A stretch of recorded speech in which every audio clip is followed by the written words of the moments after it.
We're now broadcasting on YouTube. And we don't see the countdown any longer. So if you'll give us a warning when it's, oh, never mind.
Okay, thank you, sir.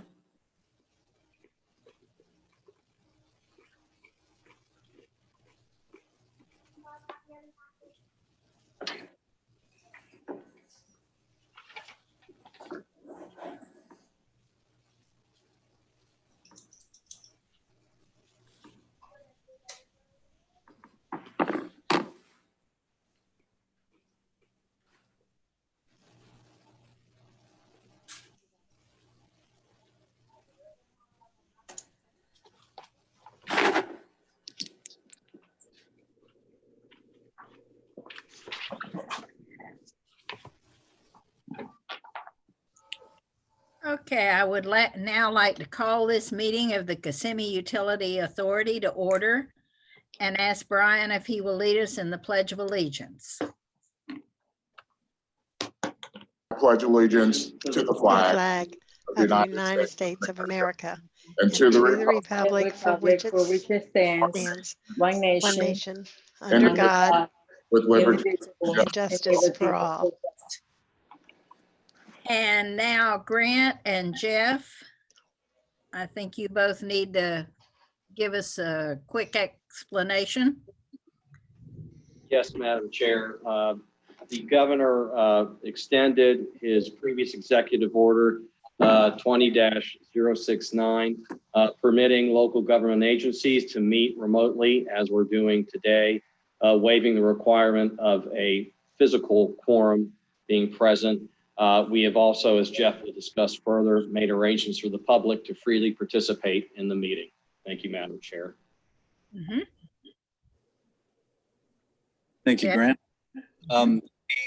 The form that we have set up on the website where the YouTube is now broadcasting for our meeting, we did not receive any emails, but if someone were desiring to contact the board for hear the audience type matters, there is a way for them to do that. We did not receive anything as of our cutoff of 2:30 today, but that system is fully set up and running. For today's meeting, a few housekeeping tips. Please use the raise hand feature on your display. That is at the request of our chairperson so that we can keep everything orderly and not have too many people speaking at once.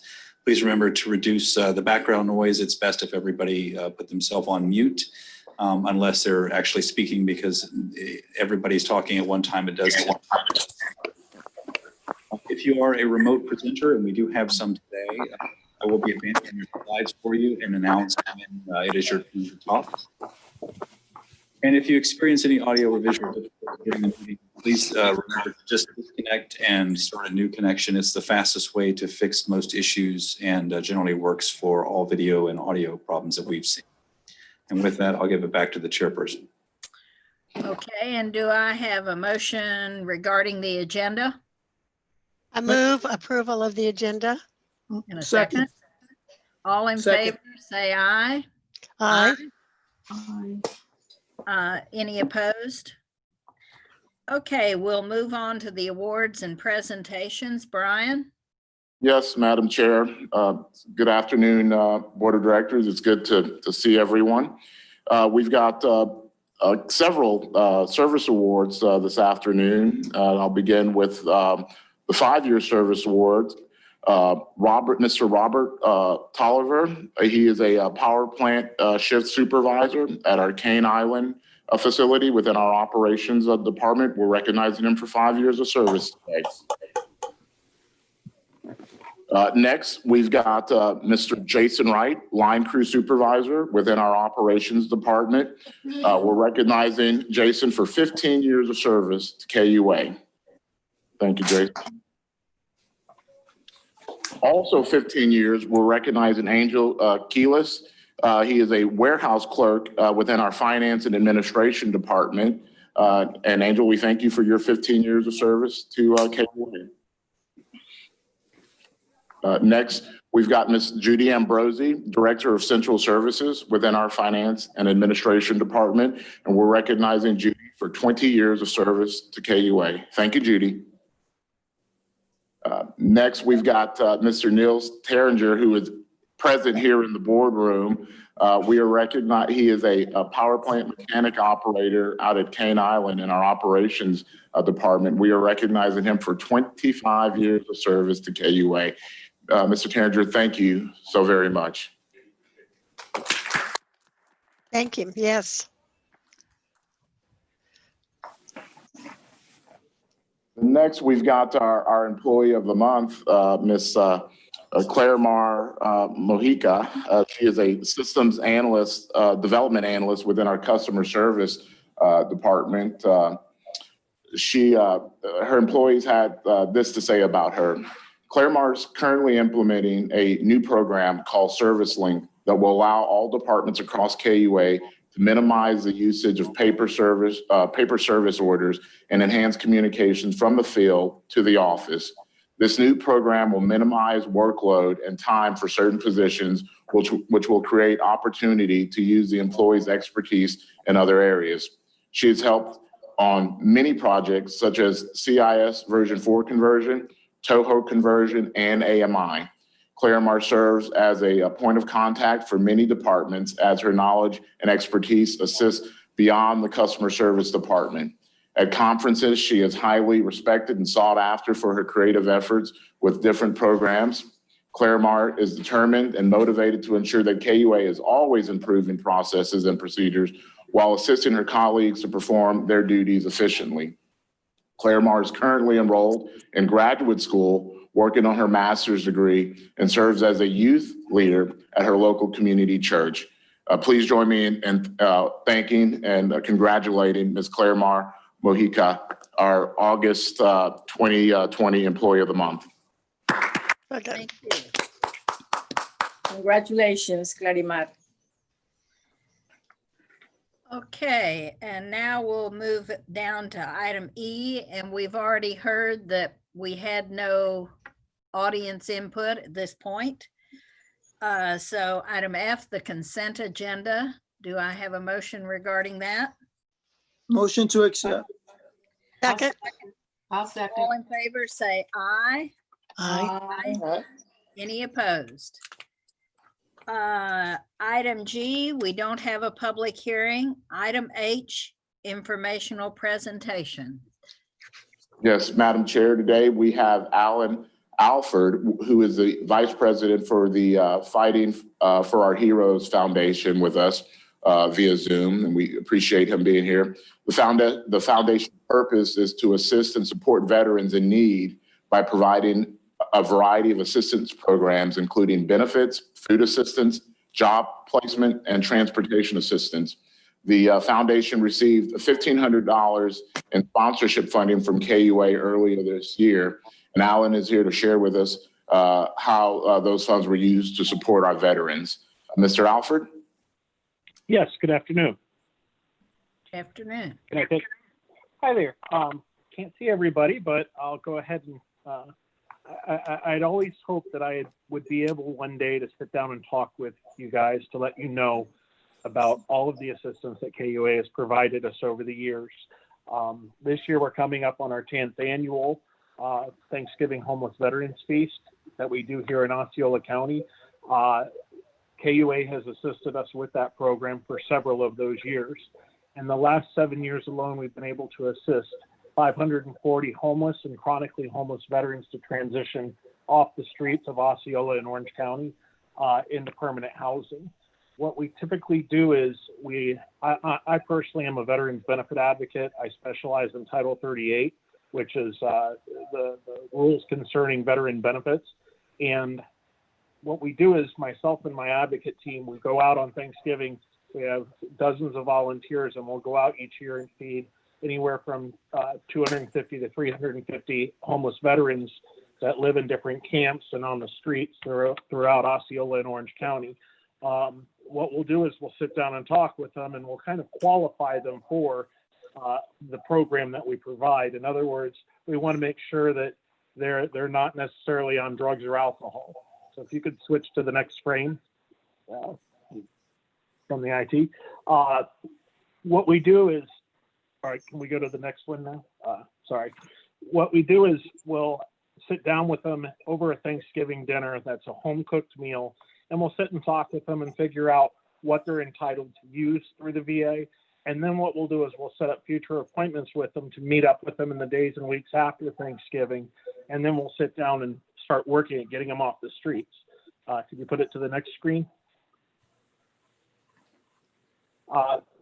The reasons that most homeless veterans end up becoming homeless in the first place is kind of a combination of different things between drugs and alcohol use, psychological and physical damages, inability to get the assistance they need through the VA. That's always one of the biggest problems, is they just don't understand how the process works.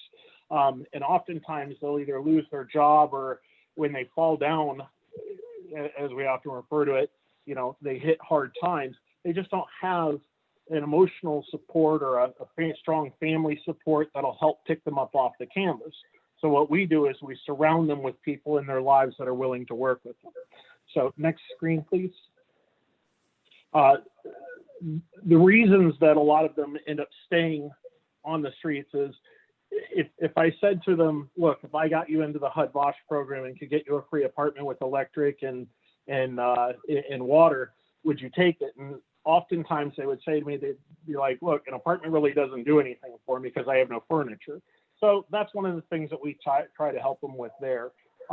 They also will end up leaving their food sources, because a lot of local churches will come out over the course of the month and provide them with food. So they're afraid that they'll end up losing their food source.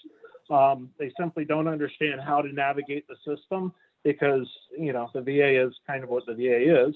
And they're also afraid to take a leap of faith without a trustworthy support network, because oftentimes they've lived out in the woods for so long that they're just afraid to leave out of fear of, well, who's going to help me? What am I going to do once I get off the streets?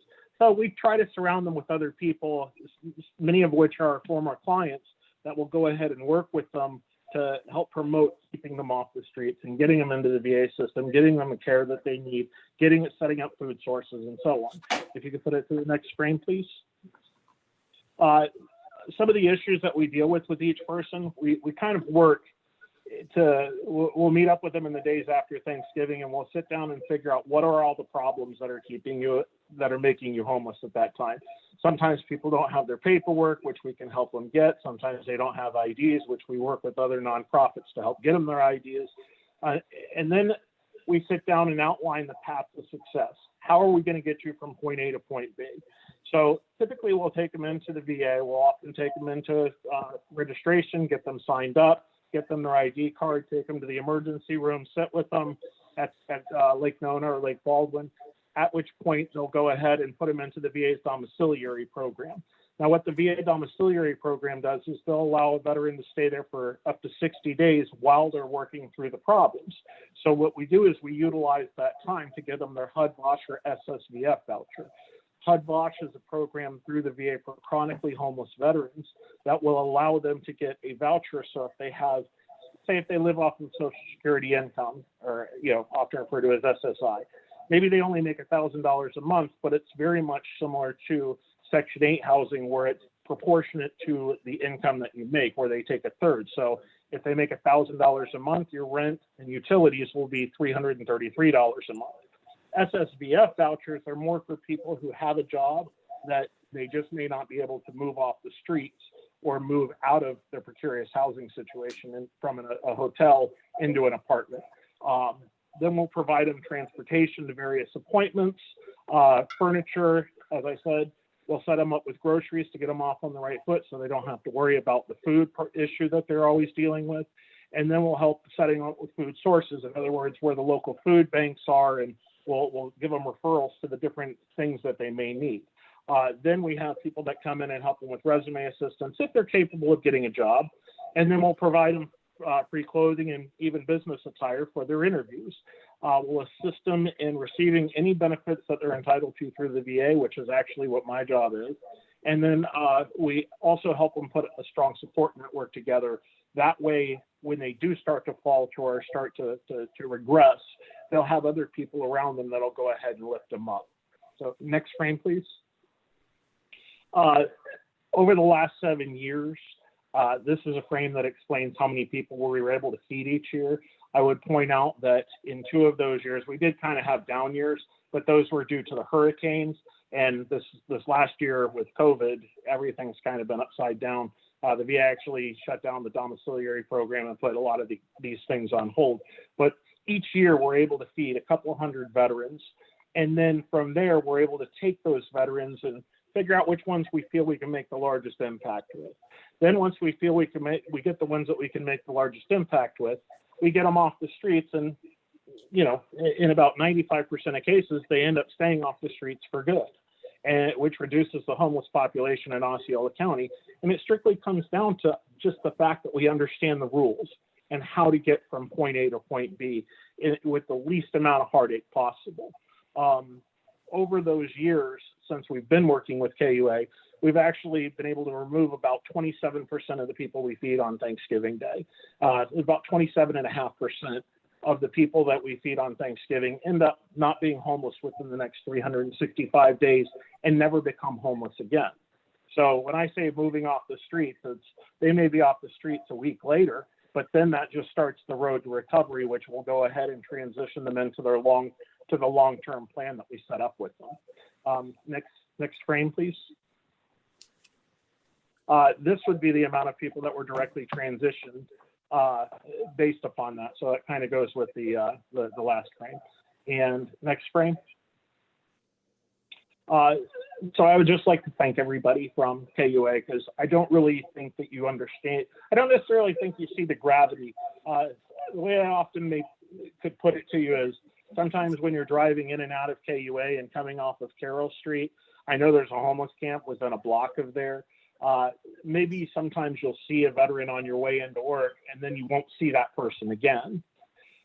Generally, that's somebody who we started working with. And my thing is I just don't ever want them to be in that situation again. We're an all-volunteer network. I personally have been teaching benefits. I'm in my 26th year now as a disabled veteran who's been teaching VA benefits. But I just would really like y'all to understand the impact that y'all are helping us to make each year. And as I put on the bottom of every sheet of paper that ever comes out of our organization, a little saying that we shall all hang together, for if not, we shall assuredly all hang separately, which was noted at the signing of the Declaration of Independence by Benjamin Franklin, because that's really how we've always done it, is we just teach each of our clients to work together, and don't worry, we'll all make it through it one way or the other. So any questions? You're doing a great Manny? job. I'm very impressed. Manny Thank you, has a ma'am. question. Sure. Yes, sir. Yeah, just a question and just a follow-up thought. Do you have a follow-up program once the individual goes through the program? And also, I just want to thank you generally. As a veteran myself, I thank you for what you're doing for our brothers and sisters that find themselves in the positions that they are in life. So we'll thank you for that. Thank you. The thing about our program is one of the, as a volunteer myself, I don't get paid for what we're doing every day, but I do it anyway because I understand the problems, and I made a pact with myself years ago that if I could get my benefits, I would never let another person go down that road. And one of the infinite truths that I've found over the years in working in the nonprofit industry and helping other people is everybody holds a piece to the puzzle. And so, you know, one person may have food, the next may have transportation, the next may have benefit assistance, the next may have housing. What we do is we're all encompassing. There is no start date, there is no stop date. We want to take you from the woods. And to give you an example, I have one gentleman in particular that I'm thinking of at this moment in time. He lived in the woods off of Bass Road for 18 years straight. Not one single night, not even during Hurricane Charlie, did they have a roof over his head. Now, in 18 years, nobody ever thought to help him. Churches would come along and feed him, and that's actually how I was brought into it, was through a local pastor that does outreach work through the Chamber of Commerce that I'm very good friends with. What we did was we got him an apartment. We got him into the dorm, then we turned around, got him an apartment. We furnished up the apartment. And now he actually works with us to help us determine future people. So in other words, if we go out into the woods and we go out and start feeding homeless vets, he sees things that I can't as a formerly homeless vet himself. I may not see the track marks in between the webbing of their fingers or whatnot. So what he'll do is he'll tell me, Alan, stay away from this person, Alan, go towards that person. And he helps with the decision-making process. I would point out, he has not spent one day on the streets, not one night singularly, not even a single one in the last 7 years since we pulled him out of those woods. He will never, as long as I'm alive, ever have to worry about spending another night on the street. And he also is useful because he mentors other veterans, people who are very apprehensive to take us up on our offer to get them off the street. He'll explain to them that he once lived in a camp himself. And so the thing is we don't say, look, after 3 months, we're going to drop you from this. No, we have people that still work with us several years later. We have volunteers because, as I said at the ending, we shall all hang together, or assuredly, we shall all hang separately. That has always been our mantra, that we will help one another out. And that help doesn't necessarily have an expiration date. I still deal with clients that I've dealt with 25 years ago when I first started. They come back to us for all different manners of issues that they're having. So there's nothing that ever says anybody has to go into another program. We may utilize a different program. We may go to the mustard seed for a couch. We may go to a place for grace. There's a lot of different nonprofits that'll provide us with different pieces of the puzzle. But our thing is we're not saying, well, we can only do this for you. We can only do that for you. To give you an example, I am currently raising a 4-year-old girl for a veteran who is incarcerated. We don't necessarily know a lot of boundaries, which is a good thing, because what happens when you have a problem at 5:01 and everybody is shut down, 5:01 p.m.? We'll be there. I've done everything from cleaning up blood from somebody who committed suicide to raising 3 different children over the years, while their parents were incarcerated or in different rehabilitation programs. But we look at it and say, we're here for what our clients need, not necessarily for what we're here to provide. They tell us what their needs are. We help meet the needs. You're sure doing a wonderful service for the community. Thank you, ma'am. And we thank you. Ma'am. Thank you very much. I thank you. I thank you guys more than you'll ever know, because without your help, a lot of this wouldn't be possible. And I know of 540 people that directly have benefited, that continue to receive assistance. And although Thanksgiving is only one day a year, that's the day that their life begins to change. And for that, we're grateful for you. Just keep up the good work. Thanks a lot. Thank you, ma'am. Thank you. You have a good day. You too. Bye-bye. And now we'll move on to old business. Yes, Madam Chair. In October of last year, staff presented for the board consideration of an orientation and governance reference manual for KUA board members. At that time, staff received considerable feedback from the board about the content. So staff went back and began working to incorporate that feedback into the proposed manual. We've completed that process now, along with updating some recently revised directives, and are presenting the latest version for board consideration. And here to tell you a little bit more about that is General Counsel Grant Lacerte. Excellent. Thank you, Mr. President. Good afternoon, Madam Chair and board members. Just going to focus on what we've changed since the October meeting of last year. First, we added a Section 7, a technology section. I thank Director Hemphill for recommending we add that. Excellent suggestion. Also, we had to wait on the recent policy directive for the President General Manager's annual performance review. That's one of the reasons we've been 10 months at this, because we really needed to have everything go into the manual, including that latest directive. Also, the rule of 13 was added per Director Hemphill's suggestion.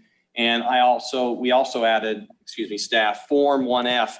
What Form 1F is the final Commission on Ethics financial reporting form that every board member must complete when he or she is finished serving as a board member of KUA. For example, Board Chair Thacker, you'll be completing one of those once your term is complete.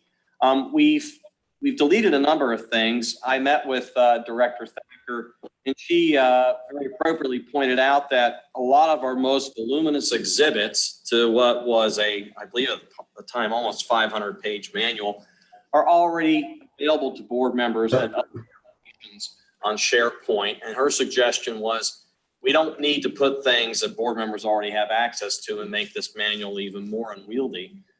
So what you'll see there is that we've deleted the KUA substation location, the operating budget, the capital budget, the derivation of the cost of power adjustment, the COPA, the mammoth State of Florida Code of Ethics for public officers and employees. I believe that's about 150 pages, and the current list of sponsorships.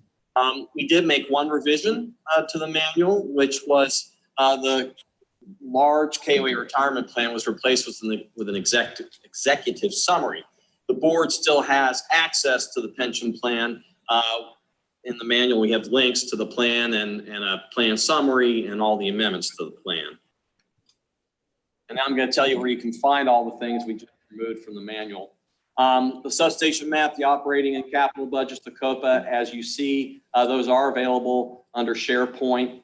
The State of Florida Code of Ethics for public officers and employees. The manual itself has a link to the statutes.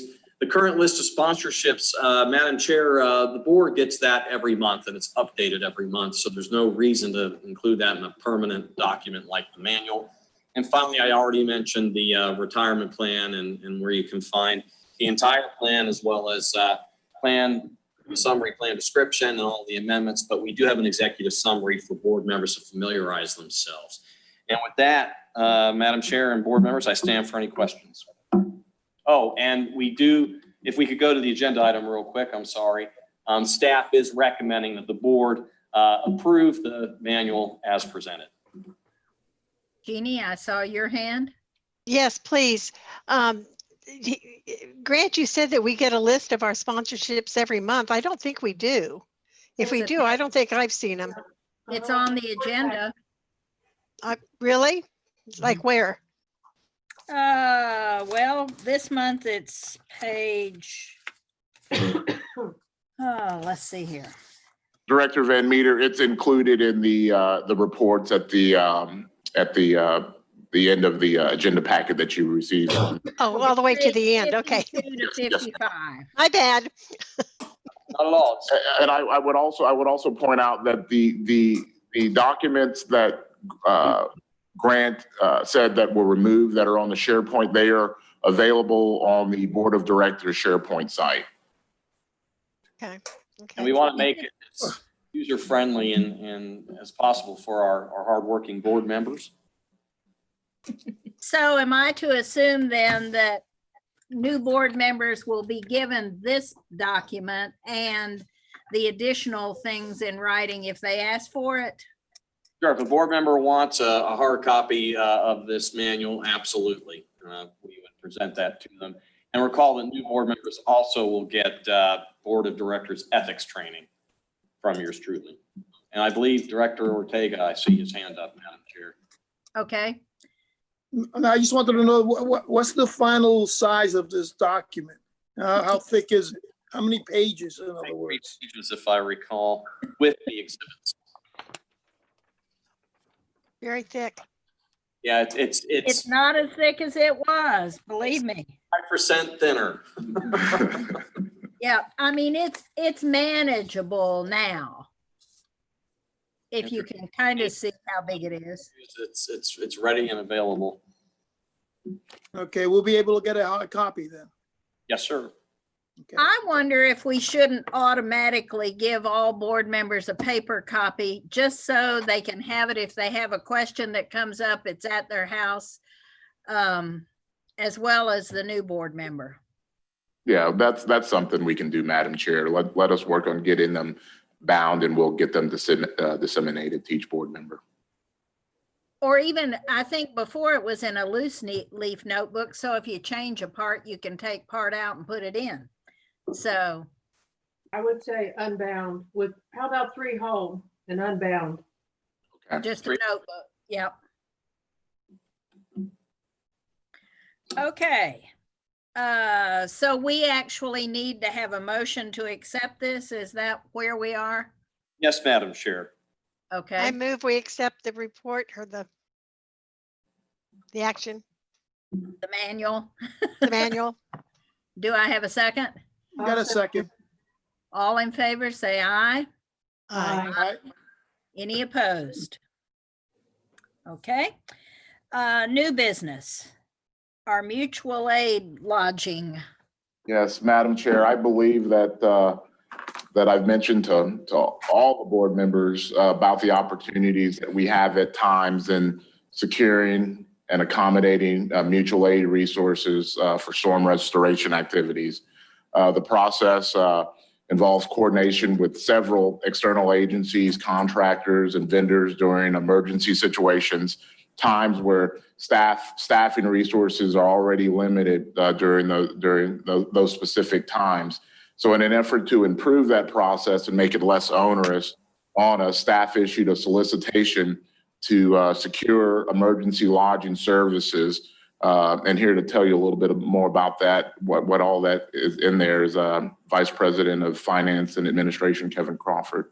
Thank you, Mr. President. So what Brian said in about 30 seconds worth of words, I'm going to say in about 8 slides. So if you'll bear with me, we wanted to provide you a little background about our course of action today. But this is ultimately a recommendation that you accept the contracts that we found that we're presenting today. The mutual aid personnel and costs by storm, we just want to give you a little background of what that looked like in the prior storms. Dorian was about 8,000, Matthew was 14, and Irma was 26 for a combined total of about $50,000. And after Irma, Brian came to us and he said, can we do better than just calling hotels and seeing if they're available? And we talked to about 11 and we ended up using 2. He said, there's got to be a better way to do this. And we said, you know what, let's find out. So this year we issued an RFP on April 9th and made a presentation to the Trade Association for Local Hoteliers here at the Osceola Resort Area Council on April 21st. We got 9 responses. Presentations were given on May. The 9th, we had 6 ranked firms selected by a panel of 3 KUA employees, including purchasing and ops combined folks to kind of take a look at those on both sides. We wanted some ops people involved so they could see the requirements we were asking of these lodging resources. And we ended up, we had 7 actually that were selected, but 1 was unresponsive. So we're recommending 3 tonight. And, 6. or I'm sorry, 6, my apologies. I read 3 and said 6. So moving to let you see kind of what we did on the evaluation points, we looked for a lot of different things. We wanted to make sure that these were safe locations, that they've had free parking for the large utility vehicles that we sometimes use. They had daily housekeeping in case it was needed. Do they recognize and participate in government accommodating agreements, which we asked them to do? And can they give us a minimum of 5 single double occupancy rooms upon request, and accepting reservations and direct billing privileges. And we scored them also, and then additionally on price as well. And based on that response, I think we've got 6 contracts we're recommending to you tonight. Some within the service territory, some without. The geographic dispersion, we think here gives us a better coverage in the event of a storm event where if our system is down, some of these are outside our system, so there's a better likelihood of coverage if we end up in that situation, and vice versa. And these responses or these contracts we're recommending all met the criteria and were vetted through the process. And based on staff's recommendation, looking through them, this is kind of where we ended up. Is we're going to end up with an estimated savings of about 30% over first come, first serve.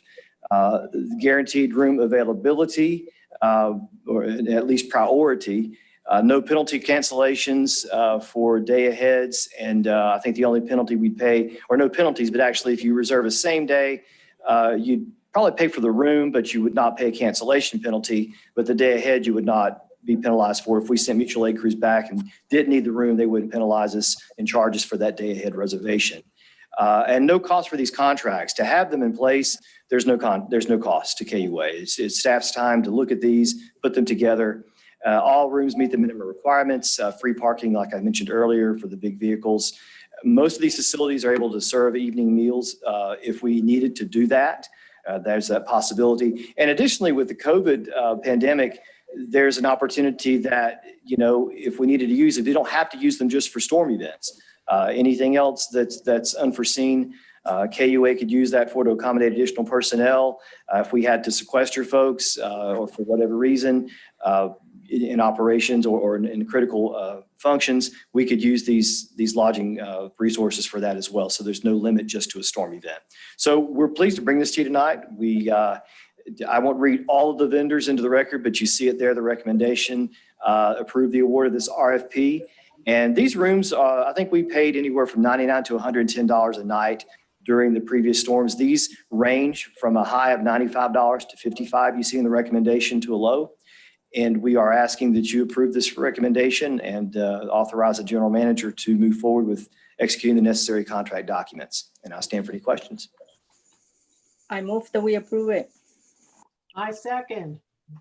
All in favor, say aye. Aye. Aye. Any opposed by like sign? Okay. Staff reports. Yes, Madam Chair. This month, we've got our customer service semi-annual report. Susan Poston's our Vice President of Customer Service, who is not able to be here today, is going to turn it over to our Manager of Customer Service and Call Center, Bud Adukovich, to present the semi-annual report. So why don't you tell us what's been going on in customer service? Thank you, Brian. Good afternoon, everyone. I'm going to go through some of our metrics. I'm going to go through some of our objectives and where we stand, and take us through what's new in the department. So some of our strategic goals, we had deploy marketing and education plan for community solar. That was due 1/31. It's achieved. And I'm going to talk more about these a little bit later. Implement the following customer service experience enhancements. We wanted to install 3 electric charging stations, also achieved. Install 20 level 2 electric vehicle charging stations. I'll talk a little bit more about that. That one may be in jeopardy. We're going to implement a pilot project for smart poles, also achieved. And then install 55,000 meters by 12/30. That's achieved. So our goal was to install 3 fast charging stations. We actually installed 4, and we have them strategically located around all of the exits off the Florida Turnpike. You can see they're nicely wrapped and they look pretty good. The 20 level 2 electric vehicle charging stations, this goal is at risk. We currently have 9 in operation. And what happened is we went out with the survey, we got some interest. Our key accounts manager told me that pre-COVID, he actually had interest for about, in addition to these 9, for about 18 or 19 more. But since the pandemic's begun, there's not a lot of appetite for moving forward with them, although there still seems to be a lot of interest in getting these installed at some future date. So we'll continue to work towards achieving this goal, but at this point, it looks like it might be in jeopardy. The smart pole, back in February, KUA received a APPA D grant to the tune of $125,000 to do component research. So in February, we mailed out, or in March, excuse me, we did a survey to key business owners to see what kind of interest level there was. Again, COVID-19 pandemic, we decided to kind of roll back and hold off and relook at it in August to see if we should ramp up our efforts.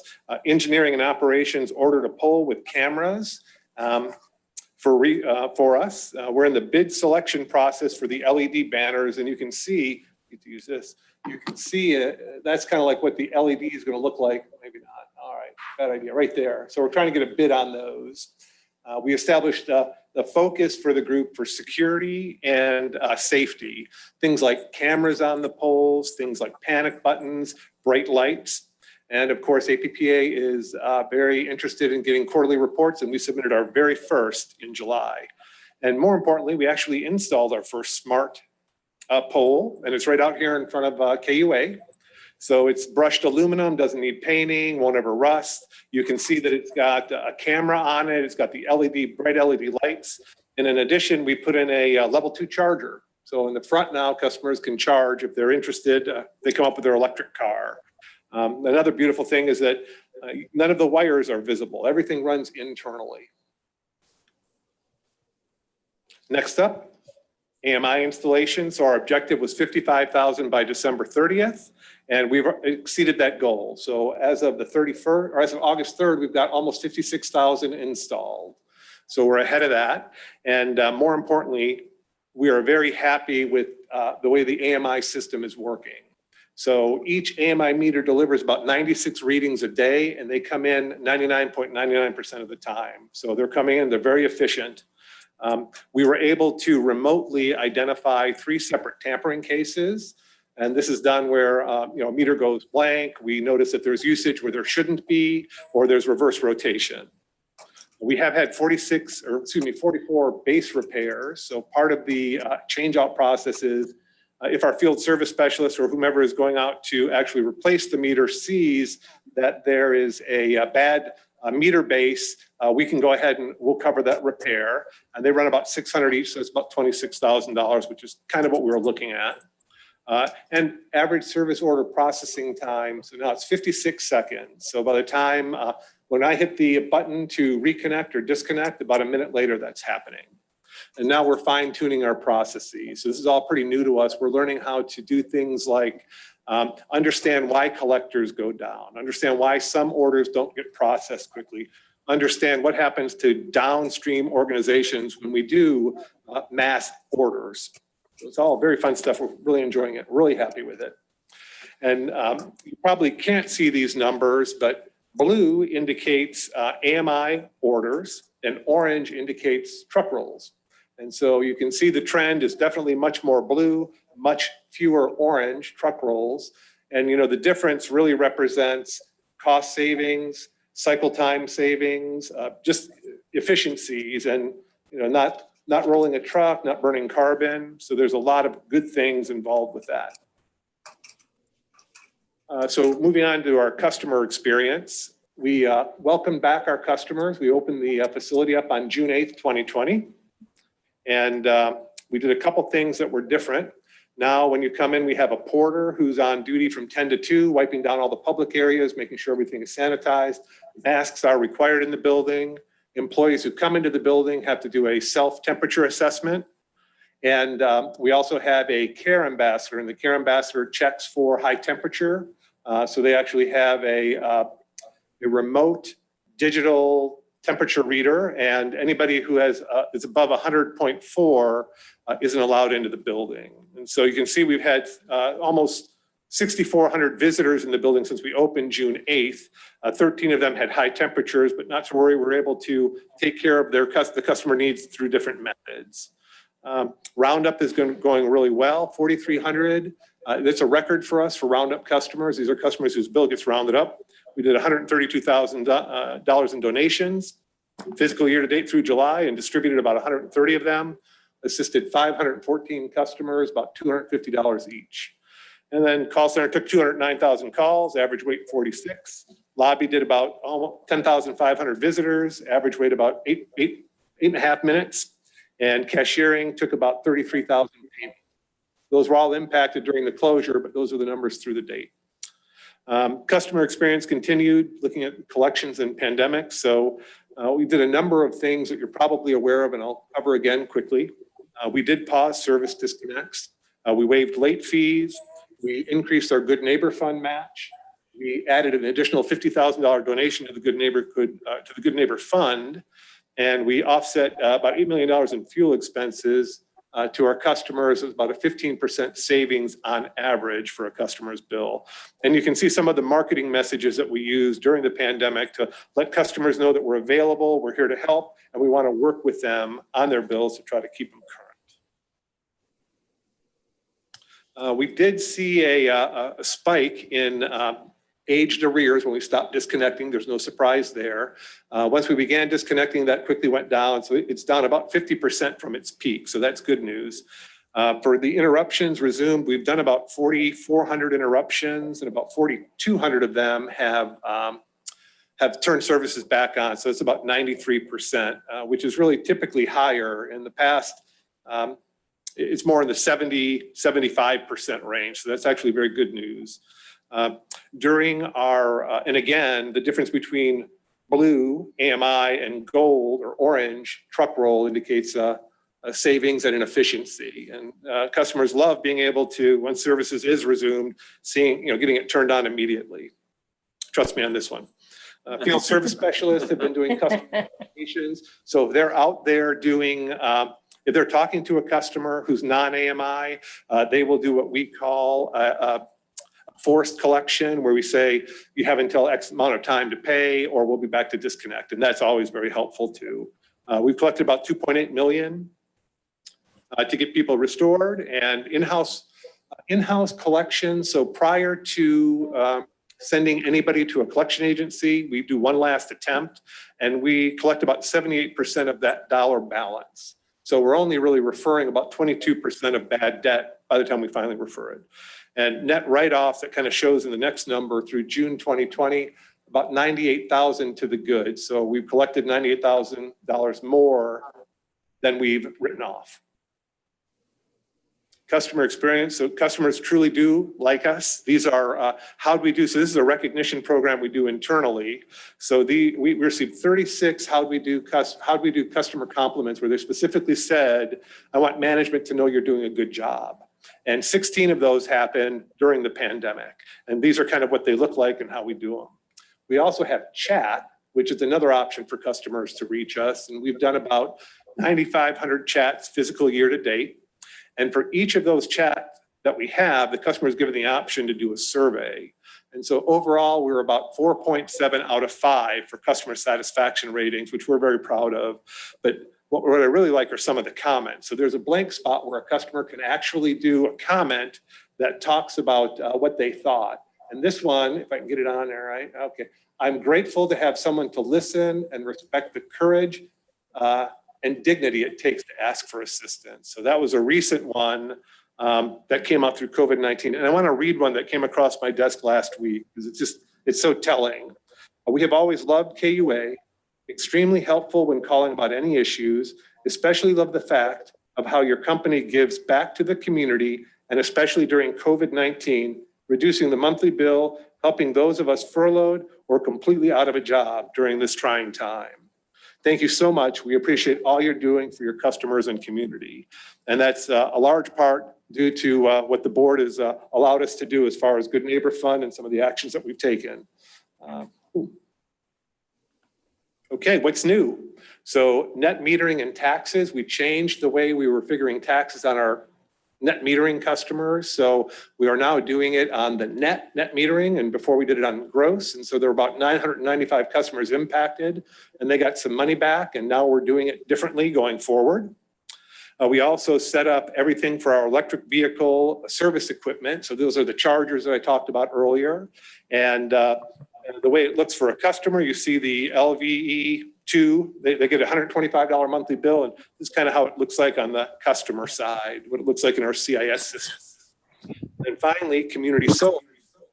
We set up community solar effective effective July 1st, and we're going ahead. We've got it set up. And again, on the left is what it looks like from the customer or from the CSR's perspective.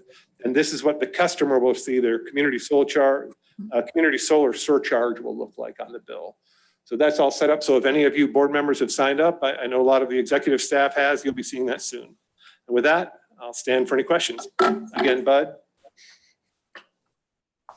Jeannie? Very nice. Yes, I have a question. You said that when they come in, if they have a fever of 104, that's a very high fever. I would think maybe 100, 101 would be where you should be, not 104. At 104, you should be in the hospital. 100.4? That is correct. Yes, Oh, if I said okay. 104, I misspoke. My apologies. 100. Okay. That makes more sense. It must be, when you're kind of away from everything and depending on a headset. And I'm sorry about that, but I'm glad that's the answer. Thank you. Yeah, we might just have to rush them straight to the hospital. I was going to say 104, they should be somewhere else. Any other questions? Great report. Yep, good to hear the updates. Well done. Okay, here the attorney. Thank you, Madam Chair and board members. The only item I have is we're waiting to see if anything will come out of Washington in terms of another COVID-19 relief bill. I do know that APPA is working on a possibility that in that bill there may be direct assistance loans forgiven for municipal electric utilities that want that. So in other words, money would be available for those utilities that feel they need it.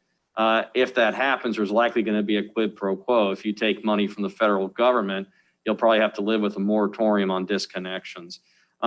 So that's the only news I have right now. The latest news is that the White House and Congress are back in gridlock. They're at an impasse.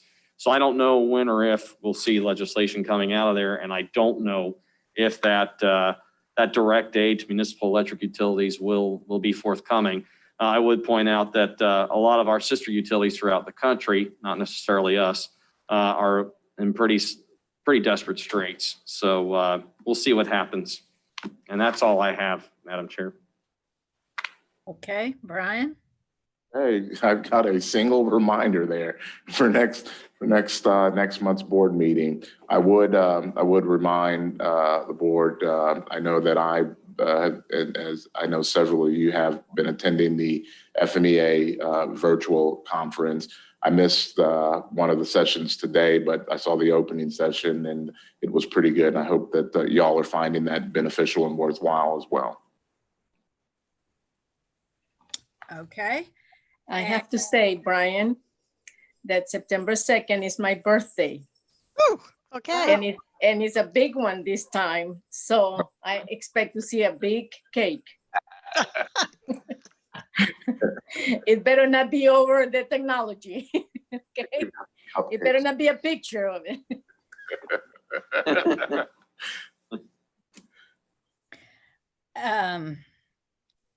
But projecting down the road, if it continues like it is, it may have to be a picture of a cake. Okay, so Ray, any comments? I just have a question. I know the hurricane came into the Wilmington area, so that North Carolina and all the states up in the East Coast, a lot of people were without power. Did we get any requests to supply mutual aid up that area? KUA didn't receive a request. I'm not sure if FMEA in the state of Florida received a request or not, so I can't speak to that. Just curious. Jeannie?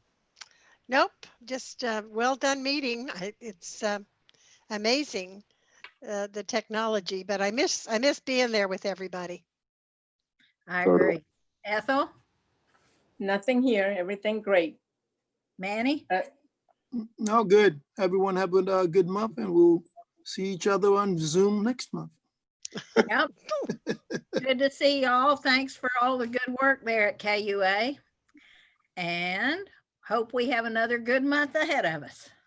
Thank you, Kathleen. Absolutely. Hey. I'll Bye adjourn now. the meeting. Thank you. Bye. Brian, Bye, everybody. Yes, a question about the person of the employee of the month. yeah, let me call you offline. No, I just asked quickly. Do you give them the little gifts that we normally give them? Yes, you we are. still- Okay, good. That's it. Thank you. Bye-bye. Bye-bye. Well done, bud. Yeah, good job, man. Thank you.